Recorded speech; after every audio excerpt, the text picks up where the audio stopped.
영화 1987의 주인공 연희는 만화사랑 동아리에서 어떤 테이프를 봅니다. 테이프 속에는 진짜 5.18의 진실이 담겨 있었는데요. 5.18이 있은 지 7년이 지난 그때도 진실은 그렇게 감춰져 있었습니다. 2024년, 지금이라고 크게 달라 보이지 않습니다. 그래서 한마디만 더 할게 클럽 세 분과 함께 이야기해보려 합니다. 박광일 작가님, 신미희 미덜련 사무처장님, 그리고 차경희 고요서사 대표님, 세 분 안녕하세요. 안녕하세요. 안녕하세요. 예, 반갑습니다.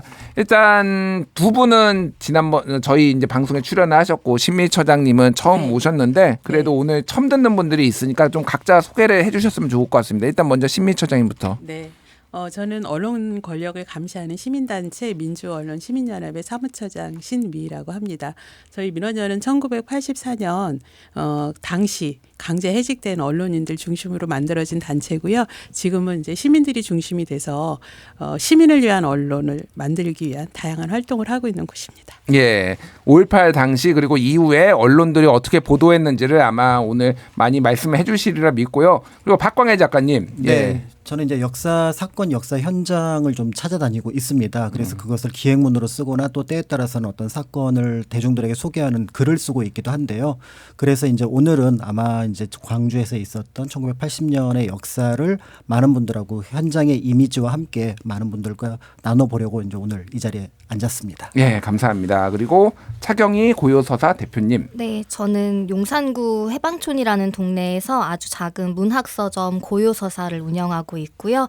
오늘은 그 앞서 이제 오프닝 때 읽어주셨던 한강 작가의 소년이 온다 관련 좀 소개를 해드리려고 나왔습니다. 예, 세 분의 다양한 관점 기대를 해볼 텐데 일단 5.18에 대해서 이제 여기에 있는 저를 포함해서 4명의 연식이 다 다르기 때문에 각자 기억하는 것도 다 다를 수도 있겠다 이런 생각을 드는데 일단 먼저 차경희 대표님은 5.18이 몇 년도에 혹시 5.18을 그러니까 몇 살 때 5.18을 저는 예. 세상에는 없어서 직접적인 기억은 없습니다. 80년대에 태어나셨군요. 네, 맞아요. 그러니까. 80년대에 태어났는데 그래서 이제 5.18 관련 기억을 떠올려 봤을 때는 저희 서점에서 2016년에 이 한강 작가의 소년이 온다를 광주 항쟁 민주화운동 기간 열흘에 맞춰서 낭독회를 매일 한 적이 있어요. 그래서 그걸 통해서 이제 좀 더 직접적으로 이제 사람들의 육성으로 낭독을 하면서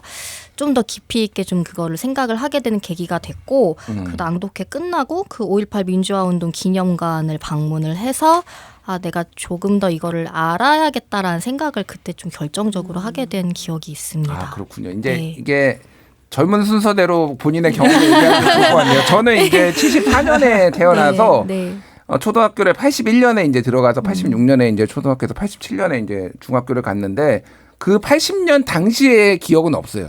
저도 이제 6살 뭐 7살 때니까 그때 기억은 없는데 초등학교 저학년 때는 이제 들었던 기억들이 나요. 그러니까 광주에 대해서 일단 뭐 폭동이라고 하고 사실 그냥 언급 자체를 하기를 굉장히 조심스러워했던 저는 이제 서울에서 태어나서 서울에서 계속 자랐는데 굉장히 좀 두려워하는 분위기.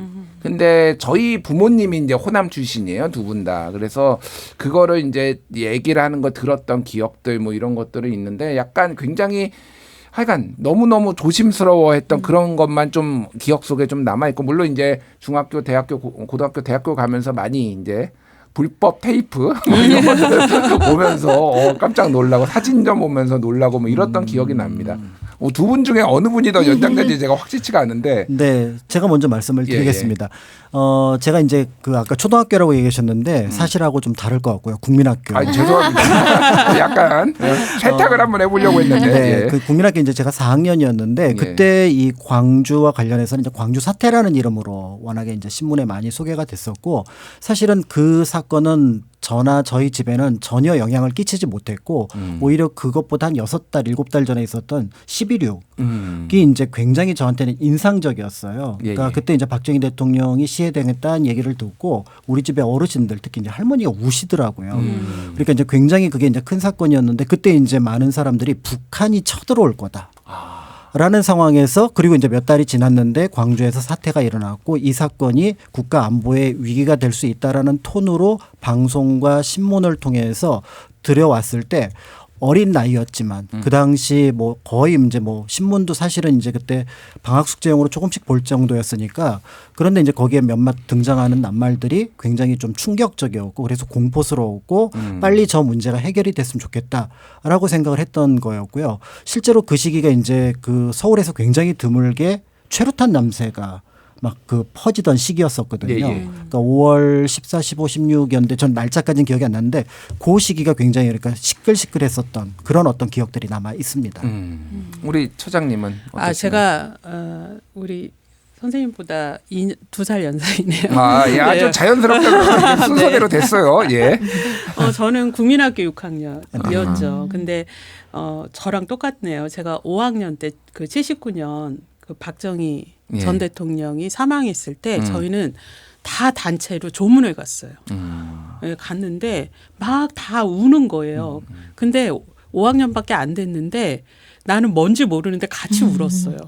같이 울고 그날 밤 그날 너무 학교에서 무서웠어요. 전쟁이 일어나는 줄 알고. 그리고 이제 집에 돌아왔는데 우리 부모님들이 다 전쟁 났다고 TV 뉴스를 보면서 북한이 곧 쳐들어올 거다.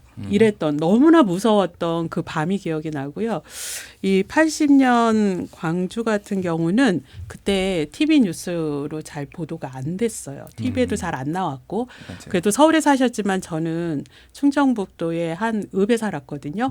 그래서 신문이 배달이 안 되는 곳이어서 신문으로도 접하지 못했고 그 당시에는 제가 충북 그래도 시에 살았군요. 시에 살았는데 그때 신문으로 사실 신문을 구독하고 있지 않아서 못 봤어요. 근데 TV에서는 나중에 그게 나왔는데 정말 폭동 그리고 빨갱이 이 세 가지만 기억이 나고 부모님이나 주변에서 광주 빨갱이 이랬던 거. 그래서 저는 그때 어릴 때 광주 사람들은 빨갱이인 줄 알았어요.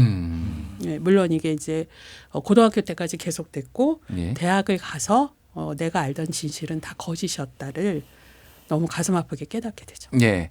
그래서 뭐 중요한 키워드들을 다 이제 말씀해 주신 것 같아요. 그러니까 폭도들 뭐 이런 것들이 있었는데 우리가 일단은 잘 아는 것 같아도 요 5.18 때 무슨 일이 있었는지를 또 사건의 어떤 타임라인 이런 거를 잘 모를 수가 있어서 그 얘기를 먼저 우리 작가님한테 좀 먼저 들어보고 5.18 때 도대체 무슨 일이 있었는지 어떻게 발발돼서 어떻게 끝났는지를 좀 짧게 좀 요약을 해주시면 좋을 것 같아요. 네, 사실 이제 영화가 조금 제목을 좀 그 핀트에 안 맞게 지은 부분이 있지만 서울의 봄이라고 하면은 1980년 4월, 5월을 예. 가리킵니다. 맞아요. 그래서 이제 4월, 5월 특히 이제 5월에 서울에 한 30여 개 대학 이상의 대학생들이 모여서 이제 5월 14일, 15일쯤에는 서울역 앞에서 7만 명이 넘는 시위를 하게 되죠. 그런데 이제 그때 이제 나중에 다시 말씀을 드리겠습니다만은 이 대학생들이 예를 들어 뭐 강제 진압이라든지 군사적인 어떤 작전이라든지 이런 것들을 염두에 두고 거기서 회군을 해서 실제로 이제 이 시위가 끝이 나게 됩니다. 이거를 기다렸다는 것처럼 이제 5월 17일 날 전국적으로 계엄령을 확대를 하게 되는데요. 그 전까지만 하더라도 제주도는 제외되어 있었지만 이 제주도를 포함함으로써 이제 비상사태로 몰고 갈 수 있는 상황이 이루어졌고 네. 이 분위기 속에서 다른 도시들은 시위가 좀 잠잠했는데 광주만 어떻게 보면은 시위가 계속 이어져 있었던 상황이었죠. 그 상황에서 이제 광주에 3,500명의 공수부대원, 그다음에 12,000명의 외곽의 이제 군인들이 이제 진을 치고서 우리가 알고 있는 광주의 어떤 비극이 시작이 되는데요. 그 첫 시작은 전남대에서 5월 18일 오전에 이제 시작이 됩니다. 예. 그래서 등교하던 학생들이 각각 휴교령이 내려졌음에도 불구하고 이제 학생들이 등교를 하고 있었는데 이 학생들이 무자비하게 폭행을 당하게 되니까 그 폭행을 당했던 학생들이 시청 쪽으로 피신을 합니다. 광주, 그러니까 전남도청 쪽으로.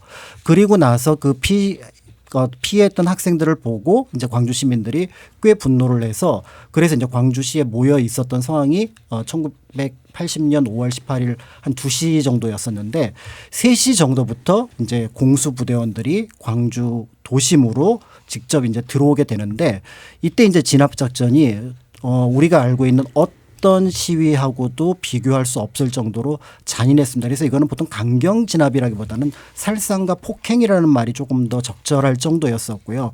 네. 이 작전은 시위대를 해산시키는 것이 아니라 시위대뿐만 아니라 시내에 나와 있었던 모든 사람들을 어떻게 보면은 검거하는 것이 목표였다라고 볼 정도였고 이 과정에서 폭행이 수반이 되었고요. 또 때에 따라서 이제 그 말을 제대로 듣지 않았던 그래서 첫 번째 희생자가 김경철이라는 분인데 이분이 귀가 들리지 않는 분입니다. 그러니까 지시를 어겼다는 이유로 폭행에 의해서 죽임을 당했던 이 사건이 일어나게 되면서 시민들이 급격하게 모이게 됩니다. 그러면서 이제 19일, 20일에는 오히려 시민들이 이제 그 공수부대원들을 이제 밖으로 몰아내기 시작하는 과정들이 일어나게 되는데요. 21일 날 이제 다시 이제 그 21일쯤에 이제 그 공수부원들이 몰려나게 되면서 일주일 정도는 이제 광주가 어떻게 보면 해방 공간으로 자리를 잡게 됩니다.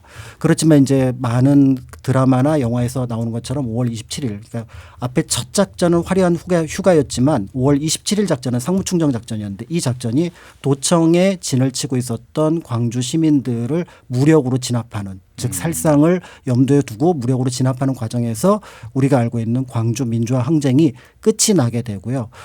결과적으로는 당대 에만 160명 이상의 사망자, 그다음에 80여 명의 행방불명자. 나중에 이제 그 부상이 조금 심해져서 돌아가신 분까지 하면은 600명 이상의 희생자가 났던 우리 역사에서 거의 유례가 없었던 군에 의한 어떻게 보면 민간인 학살이 일어났던 사건이라고 볼 수가 있고요.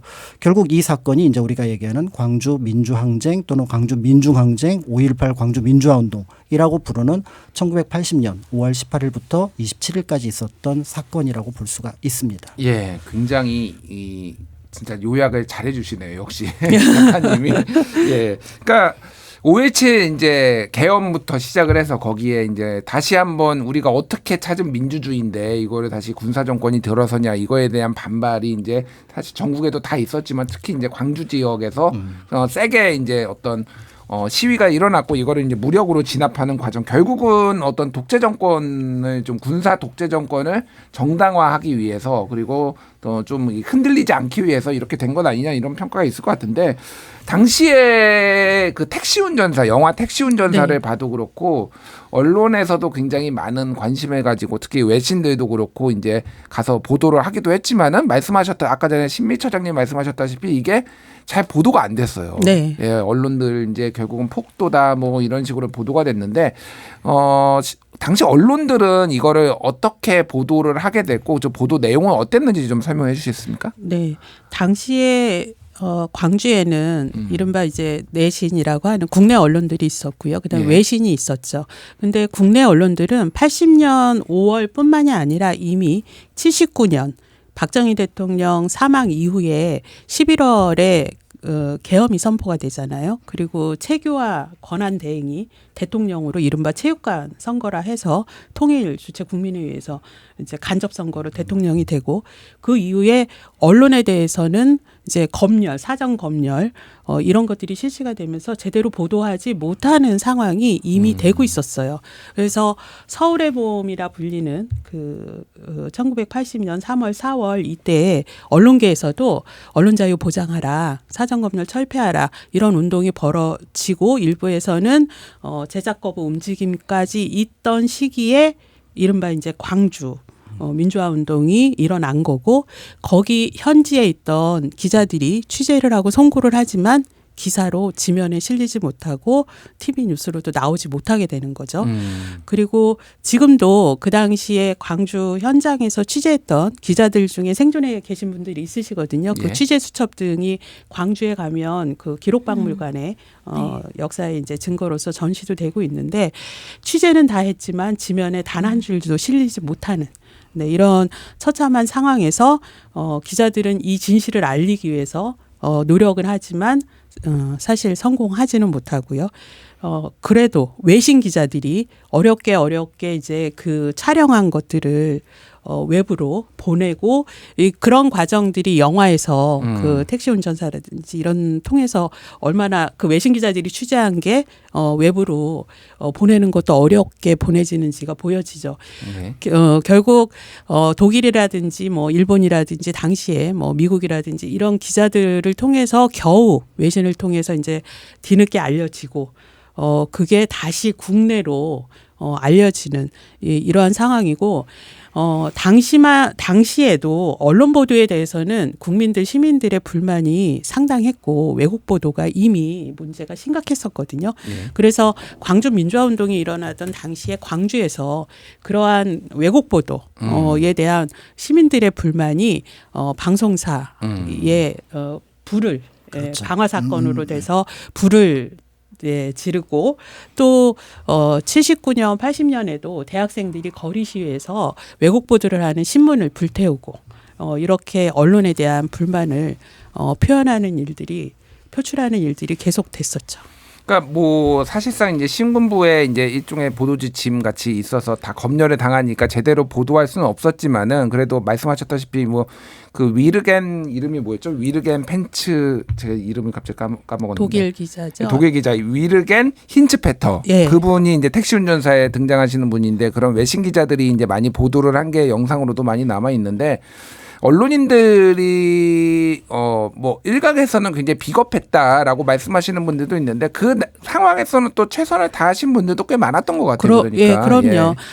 당시에 그때 5월에 이게 전체 언론사로 이게 검열 그 철폐 운동들이 이제 벌어지면서 언론사마다 기자들이 제작 거부 운동에 동참을 하고 저희 규탄 성명을 내고 실제로 기자협회 재건 운동 그러니까 기자협회를 통해서 언론자유 보장 운동을 하고 제대로 진실 보도하겠다 이렇게 나섰던 분들은 이렇게 재건 운동을 하자마자 신군부에 의해서 다 체포가 되고 고문을 받고 구금되고 이렇게 고초들을 겪게 됩니다.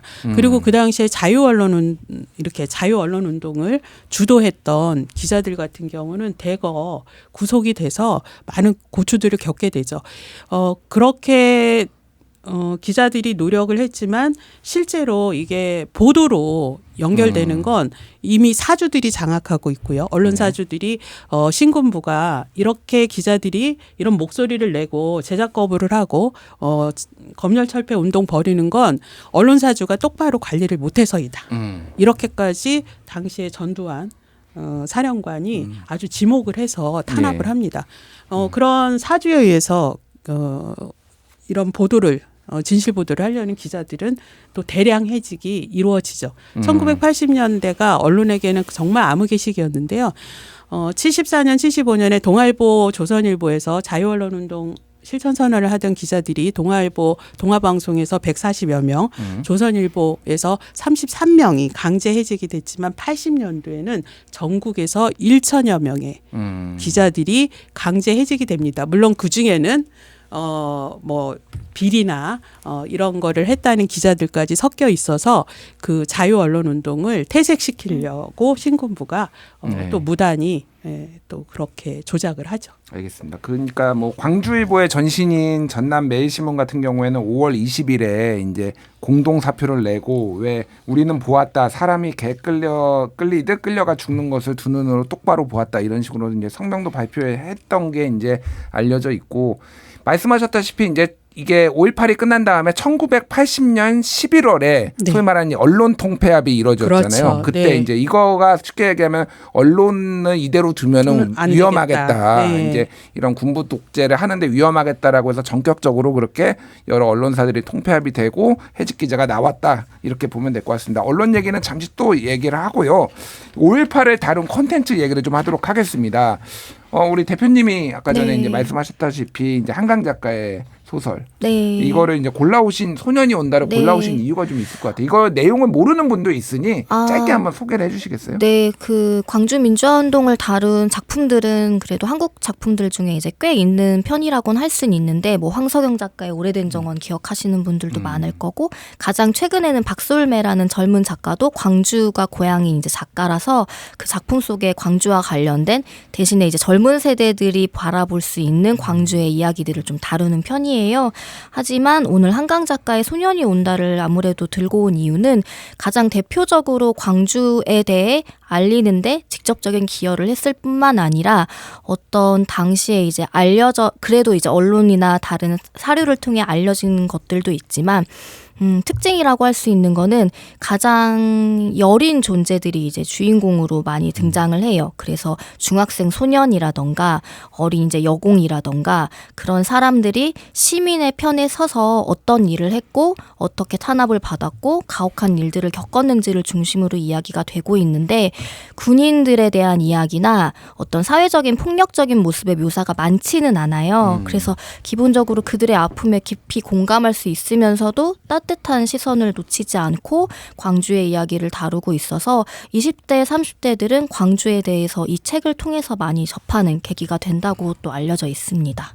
그러니까 이게 다양한 사람들이 그러니까 이게 한 명이 쫙 가는 게 아니라 다양한 맞아요. 사람들이 이렇게 1장, 2장, 챕터별로. 3장 챕터별로 해서 이제 네. 등장을 하더라고요. 네, 뭐 이를테면은 뭐 김은숙 같은 네. 경우에는 출판사 편집자, 네, 뭐 네. 임선주, 봉제공장 여공, 네. 김진수 상무관에서 활동하던 대학생. 그래서 이제 네. 어린 주인공은 어린 네. 동우라는 분이고 다 네. 친구고. 네. 그러니까 이렇게 조금 다양하게 네. 좀 보여준 이유가 있을까요? 아무래도 이 소설의 후반에 에필로그로 실려 있기는 해요. 동호라는 인물이나 나머지 다른 사람들도 작가가 앞서 얘기해 주셨듯이 많은 사료들을 읽으면서 접했던 실제 실존 인물들인 거죠. 근데 그 중에 동호라는 친구는 어쩌면 아버지가 가르쳤을 제자였을 수도 있다라는 거를 이제 우연히 어린 시절에 알게 되면서 갑자기 자신이 광주가 고향이긴 하지만 부모가 자신은 서울에서 살던 작가가 광주의 이야기가 나랑 멀지 않구나라는 그 느낌을 받은 거죠. 그러면서 광주에 대해 더 알고 써야겠다라는 과정에서 마음에 남은 인물들에 대해 쓰지 않았을까 하는 생각을 해요. 실제로 님도 직접적으로 얘기한 게 동호라는 인물의 모티프가 되는 실제 소년이 있고 그 소년을 이제 다루게 되면서 그 주변의 이제 인물들에 대한 이야기들을 앞서 말씀드렸듯이 주요하게 중심에 있는 어떤 거세게 저항했던 사람이라던가 뭐 군인이라던가 이런 인물들이 아니라 그 사이에 분명히 존재했던 하지만 역사적으로 많이 주목받지는 못했던 그 인물 시민들에 대해서 조금 더 이제 쓰지 않았나 그런 생각을 합니다. 저는 이 소설을 읽으면서 좀 느꼈던 거는 작가가 한강 작가가 좀 더 그러니까 뭐라고 해야 되나 감정이입을 해서 친숙하게 보게 하기 위해서 이렇게 했다라는 생각이 조금 들었어요. 맞아요. 그러니까. 화법도 그러니까 소설의 시점도 다 인물들의 회상 그래서 직접적인 아픔이 느껴질 만한 에피소드들을 힘겹게 고백하는 투로 쓰여 있거든요. 그래서 읽다 보면은 너무 힘들어서 읽다 중단하는 경우도 있다고 하고 많이들 그런 식으로 마음으로 좀 이입해서 읽을 만한 소설이기도 합니다. 5.18 관련해서는 아까 전에도 좀 얘기가 나왔지만은 굉장히 많은 뭐 영화나 소설이나 이런 콘텐츠들이 있어요. 우리 신미 처장님은 혹시 어떤 거를 좀 가장 인상 깊게 보셨을까요? 저는 이게 국민학교 시절에 워낙 왜곡된 상태로 광주에 대해서 알게 됐고 중학교 고등학교 때도 끊임없이 그 역사 시간마다 광주를 왜곡하는 교육을 했습니다. 어떠셨는지 모르지만 저희는 학교에서 그 비디오 테이프를 계속 틀어줘요. 틀어주면서 이거는 폭도들의 폭동이다. 그리고 대학 가가지고 이런 것에 휩쓸려서 이게 뭐 민주화 운동이라고 그렇게 하는 사람들이 접근하면 그건 너를 운동권으로 만들려는 포섭이다. 이렇게 계속 중고등학교 때 세뇌 교육을 당하거든요. 그러다가 세뇌를 안 당하셨네 결국은. 아니 그래서 이제 그렇게 굳게 믿었어요. 예. 그래서 대학에 가면 조심해야 될 뭐 7가지 이렇게 해주는데 그 중에 하나가 광주 사태는 폭동이 아니다라고 얘기하는 사람은 간첩일 수 있다. 이런 것도 있었어요. 그렇게 해서 대학을 와서 처음에 그 5월에 그 학교 대학가에 사진이 전시가 되고요. 예, 아까 뭐 불법 테이프 이렇게 얘기했지만 강의실에서 선배들이 틀어주던 그 다큐멘터리가 저는 그 이후에 어떠한 소설이나 영화나 드라마보다도 제 인생을 지배하는 광주 콘텐츠가 되지 않았을까. 사실 그 사진이 컬러로 보게 된 건 1987년 5월이 처음이었거든요. 저는 일주일 동안 너무나 끙끙 앓았습니다. 너무 아팠습니다. 그 사진에 그 비극이 잠도 못 자겠고 제가 밥도 못 먹겠고 내가 지금까지 살아온 온 삶이 부정당하는 것 같아서 그 이후에 저는 이제 제 가치관이 바뀌게 되는 계기가 되거든요. 그래서 저는 광주가 내 인생을 내 삶의 가치관을 인생관을 바꿨다 이러는데요. 그렇기 때문에 그 기억은 지워지지가 않습니다. 네. 그러니까 사실 뭐 현실보다 더 강렬한 작품은 없는 거죠. 그게 제일 그렇죠. 센 거죠. 어떻게 보면은 그거를 네. 직접 이제 느끼셨다 이렇게 말씀해 주셨는데 우리 박광일 작가님은 어떠셨습니까? 그러니까 저는 이제 사실 이제 역사 공부하다 보면은 소설이라든지 이런 것들은 조금 이제 멀리하는 편이긴 합니다. 그래서 사실 자체가 주는 충격이 굉장히 큰데 소설이 가지고 있는 강점은 거기에 제가 미처 생각하지 못했던 각 사람들의 감정들, 시선들 이런 것들을 볼 수 있다는 부분이거든요. 그러니까 사실 이제 소년이 온다라는 책을 저는 아주 일부분만 읽기는 했지만 제가 알고 있었던 사실 중에는 광주 민주항쟁 과정 속에서 어린이들의 사망이 좀 있어요. 그러니까 예를 들어서 이제 원제마을, 진제마을, 저수지에서 놀던 애들을 이제 그 집중 사격을 해서 그 중에 한 명이 죽고 또 그 공수부대원들 보고 반갑다고 손 흔드는 애가 또 총에 맞아 죽는 경우가 있어요. 10살짜리가. 그러니까 이런 사건들을 볼 때 황당하다라는 생각을 하는데 그 황당함을 그 당시 상황으로 돌이켜 볼 수 있게 만드는 게 문학 작품이나 영화가 만들어주는 힘이 아닐까라는 생각이 들고요. 그래서 한때 역사 기록으로 보게 되면 역사는 굉장히 좀 어떻게 보면 좀 차갑게 느껴지는 기록들의 연속인데 소설 속에 들어갔을 때 그때 그 감정에 공감하는 것이 사실은 그때 역사로 들어가는데 조금 도움이 되거든요. 그럴 때 이제 이런 작품들이 조금 도움이 되지 않을까. 그래서 저는 이제 제가 좀 잘 알고 있는 분의 소설 중에서 저수지 아이들이라고 하는 정명섭 작가의 책이 있는데 그 책을 볼 때 아, 내가 이렇게 가볍게 봤던 사실을 이렇게 또 다른 어떤 감정 속에서 융화시킬 수 있구나를 보고 좀 놀란 부분이 있었습니다. 그렇군요.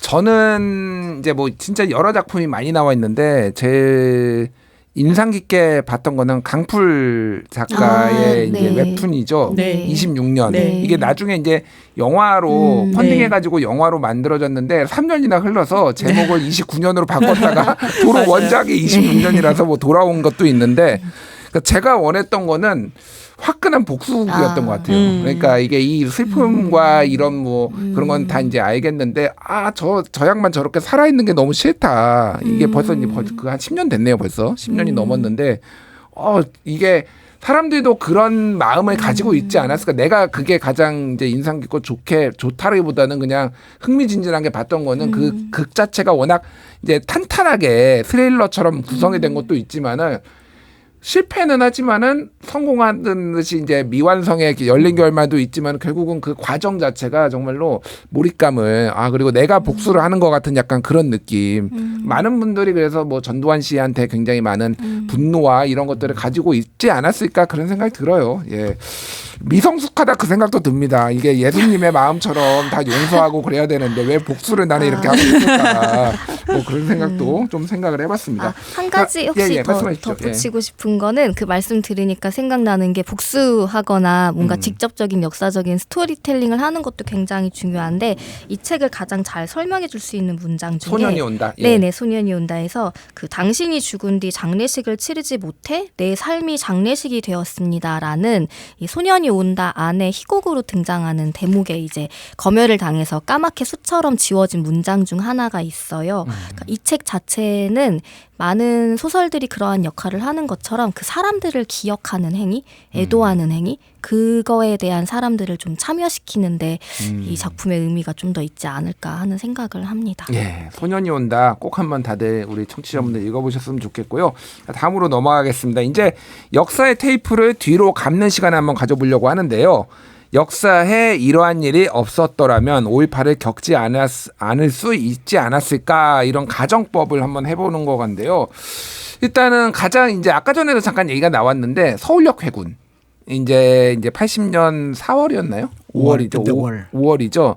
이 서울역 회군이 또 이제 많이 알려진 것 중에 하나가 그 유시민 작가, 유시민 전 노무현 재단 이사장과 한나라당의 이제 심재철. 심재철 의원 전 의원이 서로 이제 이거에 대해서 책임 공방을 진실 공방을 이제 벌인 적이 있었어요. 그래서 너 때문에 우유부단했네, 뭐 이거 판단을 잘못했네, 막 뭐 이런 것도 있어서 아마 들어보신 분들도 있을 텐데 서울역 회군이라는 게 정확하게 뭔가요, 박과연 작가님? 네, 그 서울의 봄이 이제 시작이 되었을 때 사실은 이제 민주주의에 대한 열망들이 곳곳에서 일어났는데 그때만 하더라도 민주주의 열망의 핵심은 바로 대학생들이 이제 이끌어가는 부분들이 있었습니다. 그래서 이제 각 지역에서 대학생들이 시위를 했지만 가장 큰 규모는 당연히 이제 서울에서 일어나게 되는데요. 그게 이제 서울에서 이제 5월 14일, 15일 아주 최고조에 오르게 됩니다. 그래서 당시 이제 사진들을 살펴보게 되면은 서울역 일대가 모두 대학생들로 가득 차 있는 모습들을 보게 되는데요. 이때 이제 대학생들이 몇 개의 중요한 첩보를 갖게 됩니다. 그 중에 하나가 바로 뭐냐면 그러니까 군인들을 동원해서 강제 진압할 수 있고 한편으로 왜 이 시위를 경찰들이 막지 않을까라는 거였어요. 그러니까 여기에 대한 의구심이 있어서 그렇다면은 이거를 판을 키워서 어떻게 보면은 뭔가 군인들이 개입할 여지 또는 강제 진압의 어떤 개입의 어떤 여지를 만든다라고 생각했던 측과 때에 따라서는 군인들이 직접 들어오게 되면은 내 신변의 안전이 어떻게 보면 보장되지 않을 거라고 하는 어떤 두려움 이 두 가지를 가지고 있었던 부분이 있었고 그래서 이제 당대 중심에 있었던 학생 그러니까 대표들이 각 대학 대표들이 이제 여기서 회의를 해서 그렇다면 여기서 멈추자라는 결론을 내리게 되면서 그래서 5월 15일 16일에 이 시위가 일단 스톱을 하게 됩니다. 그리고 나서 이제 아까 말씀드렸던 5월 17일 날 비상계엄이 전국으로 확대가 되면서 17일 날 사실은 이제 군인들이 움직이기 시작했고 18일 날 오전에 전남대학교에서 5.18의 어떤 전조가 시작되어서 5.18이 이제 시작되었다. 이렇게 볼 수 있는 사건이 바로 이 사건입니다. 근데 이제 제가 이 가정법이니까 그러면은 그때 만약에 서울역 회군을 안 했으면은 5.18이 일어나지 않았을까? 비상계엄이 그럼 없고 5.18이 일어나지 않았을까요? 여기에 대해서 이제 굉장히 연구자들의 그 의심스러운 그러니까 의견이 나뉘는 부분들이 있어요. 예. 일단 우리가 광주에 빚을 지고 있다라는 표현을 많이 쓰게 되는데요. 그 이유는 바로 뭐냐면 서울역에서 대학생들이 이렇게 했을 때도 실제로 군인들이 진압작전에 들어갔을 가능성은 충분히 있습니다. 예. 왜냐하면 그 당시 신군부의 성향이라든지 그 당시 유신 때 부마 사태에 대해서 차지철이 얘기했던 부분들을 연결해서 살펴보면 그 그룹이 그대로 유지되고 있었거든요. 캄보디아에서 뭐 100만 명 죽었는데 뭐 그거 그렇죠. 뭐 대수입니까? 뭐 이런 식의 차지철이 그렇죠. 얘기를 그래서 했었죠. 부마 사태에도 예. 실제로 공수부대가 들어갔었잖아요. 예. 그런 부분들이 있었기 때문에 여기에서 굉장한 유혈 사태가 일어났을 가능성이 있습니다. 그런데 문제는 광주의 가장 큰 문제점은 뭐냐면 지방에 고립된 지역이라는 거죠. 그러니까 여기는 대량 살상이 훨씬 더 노출되지 않고 일어날 수 있었던 부분이 있었고요. 그다음에 70년대 이후로 강조되어 왔던 지역 감정을 활용할 수 있는 부분들이 충분히 있었다라는 거죠. 그런데 서울에서는 설사 그런 사건이 일어난다고 하더라도 굉장히 공개된 지역이고 여기에서는 정치 외에 다른 요소들이 들어가기는 조금 어려웠다. 그렇다면 이게 만약에서 대학생들이 버텼다면은 광주까지는 가지 않았을 거다. 그런데 그거를 이제 광주가 하게 됨으로써 그러니까 이제 그게 7년 뒤에 빛을 그러니까 1987년 6월 항쟁까지 기다리게 되는 사건들이 이제 거기에서 나타났다 이렇게 보고 있기 때문에 서울역 회군은 당시 대학생들은 충분히 이해가 됩니다. 왜냐하면은 학생회가 만들어진 지 석 달밖에 안 됐어요. 그러니까 이제 결국 그런 상황에서 조직력이라든 이런 게 있었고 당대에 또 가장 큰 어려움은 뭐냐면 시민들 동참이 없었어요. 학생들만 주로 네, 민주시민 동참하라가 있었는데 그 민주시민 동참하라라는 게 이루어진 게 87년입니다. 87년. 그런데 그 87년 중간에 민주시민의 동참이 이루어졌던 게 광주였던 거죠. 왜냐하면 전남대 학생들이 그러니까 굉장히 그 크게 폭행을 당하는 걸 보고 광주 시민들이 움직였거든요. 그러니까 그 중간에 브릿지 역할을 했던 게 광주였기 때문에 그래서 이제 역사 연구자들이 민주주의와 관련해서는 광주에 빚을 지고 있다. 이런 표현을 하고 있습니다. 그러니까 대한민국의 역사의 고비마다 사실은 대학생들이 정말 중요한 역할을 했고 뭐 4.19도 마찬가지잖아요. 그렇지. 대학생들이. 근데 이게 이제 가능했다라기보다는 이제 나이상이나 이제 통계를 보면은 1980년에 대한민국의 이제 중위 연령이라고 하면은 전체 인구를 쭉 세웠을 때 딱 가운데에 그럼 몇 살이냐 제가 찾아보니까 21.8세예요. 그러니까 딱 대학생. 22살만 넘으면은 나는 어른인 거야. 근데 지금 몇 살인지 아세요? 지금 44.3세입니다. 지금 대한민국 중위. 그러니까 내가 45세가 되지 않으면은 나는 젊은 거야. 그러니까 사실 그때의 대학생이나 이런 사람들이 어떻게 사회를 움직일 수 있었고 이게 사회적 여론 뭐 지도층 이런 게 될 수 있었는지를 87년에도 마찬가지고 이제 87년 민주화운동 때도 이제 25세 정도밖에 안 됐으니까 굉장히 이제 총학생회장의 발언권이 굉장히 있었던 거죠. 신미 처장님이 보시기에는 가장 역사적으로 아쉬웠던 부분 뭐 어떤 게 있을까요? 저는 이게 박정희 사망 이후에 12.12 쿠데타. 12.12 쿠데타가 없었더라면 또는 12.12 쿠데타가 제대로 진압이 됐더라면 우리의 역사가 이런 비극, 현대사의 비극이 예를 들면 광주 사태 등이 일어나지 않았을 거다. 그리고 그 80년 이후에도 87년 저희가 직선제가 될 때까지 정말 암울한 현대사가 계속되잖아요. 이 군사 쿠데타가 5.16 군사 쿠데타가 있었고요. 그다음에 80년 12.12가 있었는데 정말 이 12.12 군사 쿠데타가 더 우리 현대사에 정말 악랄한 빌런이 독재의 빌런이 나타난 시기였다. 그 계기가 됐다. 그래서 저는 이제 드라마나 영화를 볼 때 12.12 쿠데타 그 장면을 보면 못 보겠어요. 너무 속이 상해서. 화가 나시는구나. 그렇죠. 분노가 돼서. 그럼 영화 그 아까 제가 얘기했던 서울의 봄 네. 황정민 씨 나온 전두광으로 나온 그 황정민 씨 그거 안 보셨나요? 아니 진짜 보다가도 너무 이제 분노가 일어나죠. 그러니까 저는 그 전두환이라는 인물이 우리 한국 현대사와 민주주의를 퇴행시킨 가장 최대 빌런이다 이렇게 생각을 합니다. 그렇군요. 네. 잠깐 그러니까 대표님은 좀 어떤 게 아쉽거나 이게 없었더라면은 이런 역사가 벌어지지 않았을까 뭐 이런 생각하시나요? 이게 좀 과한 생각일 수는 있는데 결국엔 과거로 돌아가다 보면은 친일까지 가는 것 같아요. 친일 청산에 못 네, 뭐 그런 것도 있고 학살의 그 역사적인 그 반복됨이 있잖아요. 뭐 제주 4.3이라던가 그런 것들이 청산됐다라는 아직은 없기 때문에 그런 것들의 반복이 한 번이라도 좀 뭔가 제대로 진상규명이나 그 유가족들의 어떤 마음들이 풀리는 식으로 한 번이라도 사회가 그런 것들을 좀 이끌어줄 수 있었다면은 이런 것들이 뭐 앞으로의 반복에 좀 막는데 도움이 되지 않을까 이런 생각을 좀 합니다. 예. 네.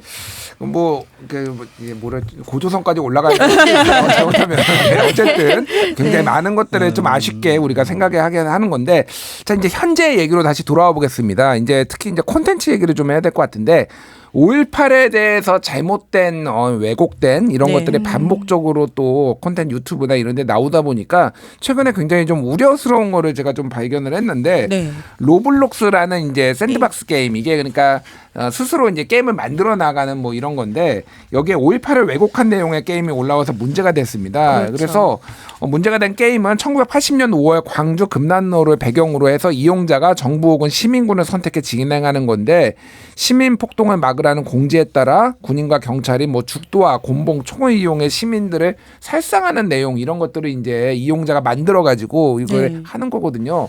이거 좀 어떻게 보십니까, 신미 처장님? 이거 너무 좀 심각한 문제라 보는데요. 이 5.18 민주화 운동을 왜곡하거나 폄훼하는 그런 콘텐츠들이 그 동안에는 이제 가장 많이 지목이 됐던 게 대표적으로 이제 언론의 왜곡 보도 또는 이제 사실을 날조하는 허위 보도 이런 게 많았고요. 그래서 종편에서 인터뷰를 왜곡해서 뭐 북한군이 개입했다 이런 맞아요. 인터뷰들은 실제 이제 삭제도 되고 또 사법적으로 처벌도 되고 이렇게 했는데 그 다음에는 이제 커뮤니티나 이런 온라인이 발달을 하면서 댓글에서의 폄훼 또는 이런 혐오 표현들이 또 가장 또 심각한 문제로 지적이 돼서 저희가 5.18 재단과 이제 민원연이 이런 댓글이나 유튜브 콘텐츠들을 모니터링하고 감시하는 걸 지금 수년째 하고 있습니다. 그런데 이번에는 이게 게임으로까지 됐다는 게 이게 너무 좀 경악스러웠어요. 그러니까 이 청소년이나 어린이들은 요즘 어린이들은 사실 게임이 하나의 미디어이자 학습 도구로 되는데 그걸 통해서 세상을 배우는 어린이와 청소년들이 많은데 이게 게임을 통해서 이렇게 시민군을 내가 죽이고 이러는 거를 그냥 할 수 있다라고 한다면 이거는 5.18 민주화운동을 완전히 왜곡시키고 역사를 부정하는 그런 거 행태이고 그거를 그냥 아무런 저항 없이 받아들이게 되거든요. 예. 그런데 이런 게임이 버젓이 유통이 되고 있었다라는 게 너무 놀랄 일이고 다행히 5.18 재단에서 이 제작자를 이제 고발을 했는데 이게 사법 처벌은 당연히 이루어져야 되고요. 이런 게임 지금 유통되고 있는 것들이 빨리 차단이 되거나 회수가 돼야 된다라고 생각합니다. 작가님은 좀 어떻게 보세요, 박 작가님? 저는 이제 개인적으로 5.18뿐만 아니라 아까 말씀하셨던 뭐 4.3이라든지 그 역사 속에 비극적인 사건들이 많이 있거든요. 그거를 각각의 어떤 사건으로 보기보다는 전반적으로 이것의 가장 큰 문제가 되는 거는 혐오입니다. 그러니까 결국은 혐오 표현에 대해서 우리 사회가 굉장히 너그럽고 또 때에 따라서는 사람을 죽이거나 이런 어떤 부분들에 대해서도 굉장히 뭔가 표현 자체를 용납하는 부분들이 있는데요. 그러니까 이 혐오와 차별에 대한 부분들만 큰 틀에서 막아낸다면 자연스럽게 그 안에서 역사 왜곡 부분도 막아낼 수 있거든요. 그러니까 어떻게 보면 빨갱이라는 것도 차별의 표현이거든요. 예. 이제 이런 것들에 대한 부분들을 막아내는 작업, 이런 것들이 오히려 전체로 역사 전반적으로 근현대사를 볼 때 조금 왜곡을 막아낼 수 있는 방법이 아닐까라고 생각을 하고요. 그리고 이런 것들을 이제 단순하게 뭐 그냥 계도 차원이 아니라 사법적인 처벌까지 해야지 조금 그거를 좀 막아낼 수 있지 않을까라는 생각을 하죠. 예, 뭐 예전에 이제 민주당에서 역사 왜곡 금지법을 이제 발의를 했는데 이게 또 표현의 자유를 좀 침해할 수 있다 여러 가지 논란들이 있어서 그거에 대해서도 좀 이제 갑론을박이 있는 상황인 것 같아요. 콘텐츠를 또 많이 다루시는 입장에서 우리 차 대표님은 좀 어떻게 보십니까 이거는? 저도 이번에 이런 게임이 유통됐다라는 사실을 알게 되고 굉장히 좀 충격적이었는데 사실 기존에 다른 역사를 다루는 콘텐츠들에서 이제 창작자들이 제일 주의하는 게 사실을 재현을 할 때 그것을 어떤 대상으로 보여주는 거잖아요. 근데 그 보여주는 과정에서 실제 있었던 폭력적인 부분이나 어떤 그런 잔인한 실상을 어떻게 표현할 것인지 그게 어쩌면 자극적인 혹은 오락 요소로 보일 만한 위험을 또 갖고 있기 때문에 그렇지 않기 위해 부단히 노력을 하고 있다고 알고 있거든요. 혹시 그래서 앞으로도 실제 일어났던 뭐 참사라던가 이런 거를 다룰 때는 분명히 노력하는 축이 있다고 생각을 하는데 컨텐츠에 어떤 좋은 힘이 있기 때문에 계속해서 제작되는 거는 좋다고 보지만 그 안에서 말씀하신 것처럼 혐오나 왜곡 등이 들어가지 않도록 주의하는 거는 만드는 사람도 그렇고 지켜보는 사람도 그렇고 좀 자시하지 않겠다라는 식으로 모니터링하는 것도 굉장히 좀 중요하다고 생각합니다. 그러니까 모든 걸 또 법으로 할 수는 없기 때문에 사회적 여론으로 또 이런 게 문제가 그렇죠. 있다라고 계속 지적을 해주고 환기를 시켜주는 것도 굉장히 중요하지 않을까 합니다. 벌써 시간이 다 됐어요. 와, 순식간이죠. 아까 제가 시간 금방 간다고 말씀드렸는데 자, 세 분 오늘 이제 한마디만 더 할게. 클럽 상기 멤버들과 얘기를 나눠봤는데 세 분 각각 한 1분 정도씩 짧게 오늘 더 하시고 싶은 말씀 하시고 마무리하겠습니다. 네, 5.18 민주화 운동이 올해로 44주년인데 그 역사가 아직도 온전히 진상규명이 지금 안 되고 있다는 것도 참으로 가슴 아픈 일입니다. 물론 5.18 민주화 운동뿐만이 아니라 4.3 사건이라든지 또 우리 뭐 최근에 일어난 사회적 참사들이 제대로 진상규명이 안 되는 일들이 이런 불행한 일들이 자꾸 반복되는 원인이기도 하다고 생각이 드는데요. 그래도 우리 현대사에서 민주주의, 우리 이 대한민국의 민주주의를 지금 이렇게 발전시키게 된 가장 큰 기여가 됐던 5.18 민주화 운동의 이런 역사가 왜곡되고 부정되지 않도록 이런 혐오와 왜곡, 폄훼에 대해서는 우리 사회가 적극적으로 노력하고 또 문화로서 만들어 나가야 된다 생각하고 저희도 미디어 등의 이런 혐오차별 콘텐츠에 대한 감시를 더욱 열심히 하겠습니다. 네. 열심히 해주십시오. 예, 박광현 작가님. 예. 네, 그 앞에 잠깐 말씀드린 바가 있는데 그 광주 민주화 운동, 광주 민중 항쟁 같은 경우는 우리나라 민주주의, 특히 현대 민주주의에 있어서는 핵심적인 요소라고 볼 수가 있습니다. 1987년 6월 항쟁 때도 전두환 정부는 군대 투입을 검토한 바가 있다라는 기사가 2016년에 나오기도 했었습니다.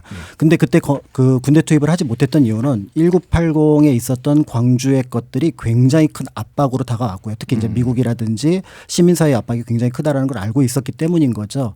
그런 면에서 볼 때 우리가 이제 여러 가지 민주주의와 관련해서 여러 가지 제도, 그다음에 어떤 권리 이런 것들을 누리고 있는데 사실은 그 중심에 멀리 가면은 뭐 4.19도 있겠지만 또 가까이는 5.18이 있었다는 점. 그리고 그 결과로 이제 6월 항쟁이 있어서 지금 현재 헌법이 6월 그러니까 87년 체제의 헌법을 어떻게 보면 계속 쓰고 있는데 현재까지 우리에게 큰 영향을 끼치고 있는 이 사건을 조금 더 관심을 갖고 그것이 나에게 어떤 의미가 있는지를 한 번 더 생각해보는 날로 네. 삼는다면 좋지 않을까 하는 생각이 듭니다. 감사합니다. 차 대표님. 네, 저희 같은 이제 작은 서점들은 책을 통해서 소개하는 과정에서 많은 분들을 이제 사회 참여까지 좀 이끌어드리는 이제 역할을 하려고 하기도 해요. 그래서 소년이 온다나 뭐 세월호나 관련된 다른 책들을 뭐 독서 읽기 모임을 만든다던가 좀 더 적극적으로 소개하는 활동들을 하는데 소년이 온다가 가장 알려진 작품임에도 2020년 기준 40만 부 정도 팔렸다고 하더라고요.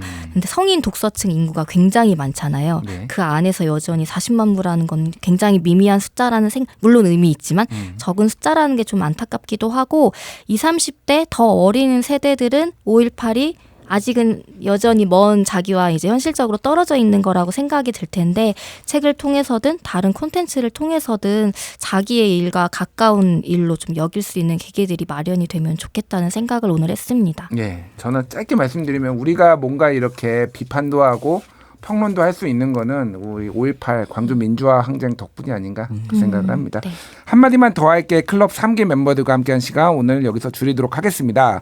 박광일 역사작가님, 신미 사무처장님, 차경희 대표님 세 분 감사합니다. 네, 감사합니다. 감사합니다.